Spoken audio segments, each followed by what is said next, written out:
Rubber dam એ અમેરિકામાં 1950ની અંદર Los Angeles નદીની ઉપર બનાવવામાં આવ્યો હતો. એ પછી ઇન્ડિયાની અંદર 2008ની અંદર આંધ્રપ્રદેશની અંદર એને બનાવવામાં આવ્યો. એ પછી 2021માં આ ડેમ ઉત્તર પ્રદેશમાં, 2022ની અંદર બિહાર અને મહારાષ્ટ્રની અંદર આ ડેમનું નિર્માણ થયું.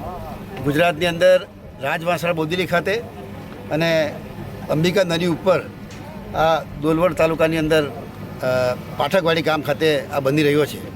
એમાં 5 કિલોમીટર સુધી પાણીનો ભરાવો રહેશે. 3.50 MCM પાણીનો સંગ્રહ થવાનો છે અને 650 હેક્ટર જેટલા વિસ્તારની અંદર આ પિયત થવાનું છે. નવસારી અને તાપી જિલ્લો એ બંને જિલ્લાની અંદર આ મહત્તમ પાણીનો ઉપયોગ સિંચાઈ માટે થવાનો છે.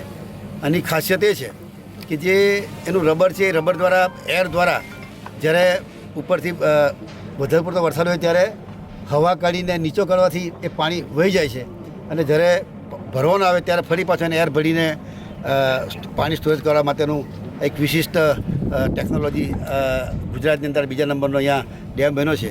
ત્યારે જે રીતે ગુજરાતની અંદર પણ આ બીજો રાજવાંસળા બોદેલી અને પાઠકવાડી ખાતે અહીંયા બની રહ્યો છે, ત્યારે આ ટેકનોલોજીથી આમ 30 વર્ષ સુધી જે આ રબર છે એની લાઈફ છે. ભવિષ્યમાં જ્યારે બદલવાનું આવે ત્યારે 30 વર્ષ પછી એ માત્ર ઉપરનું રબર બદલીને ફરી પાછો એને કાર્યરત થઈ શકે. એટલે આ 70, 80, 100 વર્ષ સુધી આ જે નીચેનું જે સ્ટ્રક્ચર છે RCC, એ સ્ટ્રક્ચરના પ્રમાણમાં જેટલા સમય રહેશે એટલો સમય આ રબર ડેમ અહીંયા લેવાનો છે.